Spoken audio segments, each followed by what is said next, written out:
Hi everyone, my name is Emily Palmer and this video is about my tutoring experience from the class EDU345. So let's get right into it. So first we're going to go over the agenda of things covered in this video. I'm going to start by introducing my tutee and then move on to reviewing the learning that he accomplished by area and objective according to the assessments in the Success for All tutoring framework. And then we're going to move on to the science of reading connections and future plans for what I think that my tutee really needs some work on going forward after he's finished his tutoring. And we're going to end with what I personally learned and a little conclusion. So my tutee, I had two boys, and one of them was Brennan. He is 7 years old and in second grade. He's very funny. It was a joy having him read in different voices and do different inflections. He was always cracking jokes, trying to do things, build connections. He's very outgoing, which was a strength but also a weakness because he was very excited to talk to anybody who walked by. But he was excited for tutoring, excited to be with me, getting down, learning things. He really liked video games. That's one of his favorite things to do with his big brother is play video games. He especially liked Among Us and Minecraft, and we would try to incorporate these two things into our tutoring sessions. He unfortunately did express to me some family struggles while we were focusing on the differences between B and D sounds.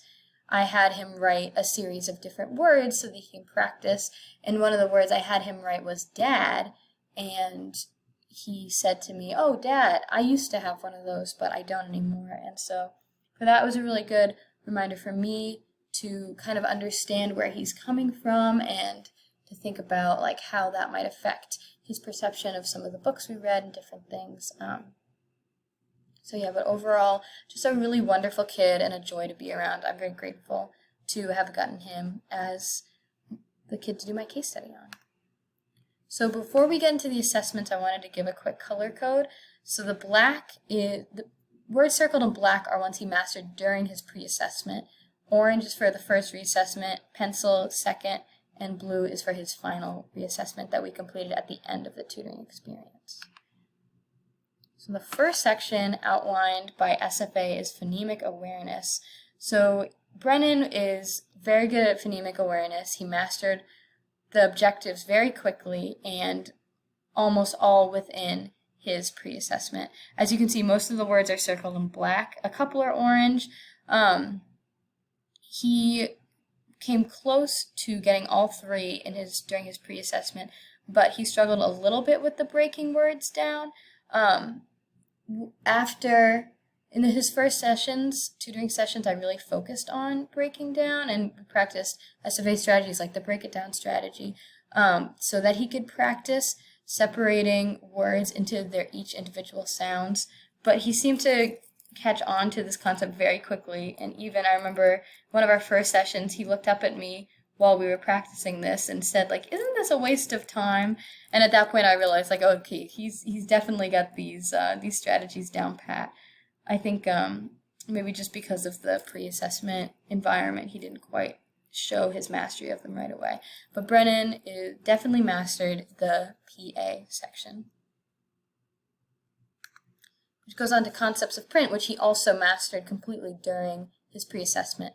As you can see, all of the different objectives, such as pointing to title, holding book correctly, finding the first page, the basic concepts of reading, he mastered all on the 12th, which was his pre-assessment day, so we did not spend too much time on concepts of print throughout his tutoring sessions. And next we have letter skills. So letter skills was something that he definitely had a mastery on going in. As you can see, he knew all of the letter sounds and was able to identify all of the letter names. He was able to write and identify the names of every letter. The sounds he was able to do for almost all of the basic one-letter phonemes. When you get to more difficult phonemes such as the A-E, I-E, or O-R, A-R, something ending with R, or the different vowel combinations like I-E or E-A, he wasn't as aware of those. I think a part of that is because Brennan started at this school halfway through the year, and so he had only been there for 2 weeks when we first started tutoring, so he wasn't familiar with SFA, but by his first reassessment, he had mastered almost all of these phonemes and their sounds. The second reassessment, he got the UE sound, but was still kind of confused about the OW, but by the third reassessment, he had completely mastered everything in the letter skills section. Sight words was something that he struggled with a little at the beginning. During his pre-assessment, he wasn't able to master any of the sets, but this was definitely something we focused on a lot at the beginning. We used SFA strategies like the reading and writing sight words, but we definitely also incorporated our own twist on this. One thing that he particularly enjoyed was sight word bingo and sight word tic-tac-toe. Tic-tac-toe was a really big incentive for him, so when we finished a certain lesson or activity, we'd play a little game of tic-tac-toe, and sometimes, instead of having blank spaces to put the X's and O's, I would have sight words that we were practicing, and so we'd have to read the word if he wanted to put an X or an O there. And this was one of my favorite this is probably my favorite strategy that I used with him, and I think it was his as well, because he really was engaged with tic-tac-toe in general. It helped him to learn these concepts in a way that was more relaxed and engaging so that he could gain skills, and when we went to the typical instruction that SFA outlined, he had more confidence in himself. And he mastered sets 1 and 2, which was all necessary to move on to the next reassessment. I wish I had continued to outline exactly the words that he had mastered. I think by the end he would have mastered all of these, but it's hard to tell because I didn't end up going back after I moved on to further tutoring sessions. But overall, sight words was definitely an interesting part of our lessons. Word skills was probably what he struggled on the most, more than any other category. He mastered some of it right away, and some other sections took more time. He was able to use blending strategies and practice phonemes, but anything that was a little complicated he had trouble with at the beginning, such as the word wash. Because he thought the A sound just made ah, he kept saying wash. He wasn't always intuitive to the different sounds that a letter can make without further prompting. Which brings us to word skill, the more complicated word skill sections of base words and multisyllable words. So eventually he mastered the first 2 sections, but these sections he really struggled with throughout the rest of his tutoring. He made definitely some slow progress. As you can see, he is like some circled orange, some circled gray for the second reassessment, and some blue for the third.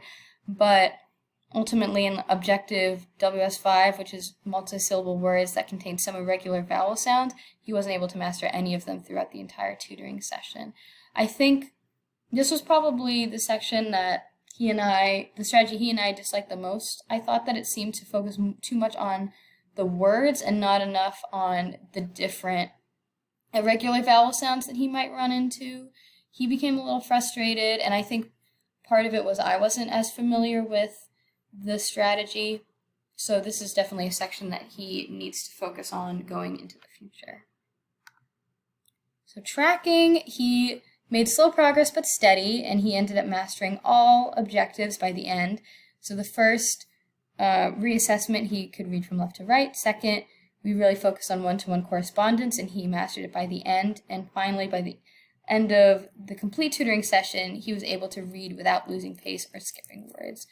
This is something he really struggled with, so I was really impressed with him that he was able to master it by the end. He made similar progress for fluency and words per minute, which is slow but steady. Sorry about that. When he first started, words per minute is definitely a section that he really struggled with a lot and is probably the most behind on. If he ended up having to not meet his grade level and stay back because of his reading, I think this would be the section that would get him and something for people to look out for. So his first reassessment, he was only able to read 15 words per minute, which the typical goal for his age at that point of the year is 78.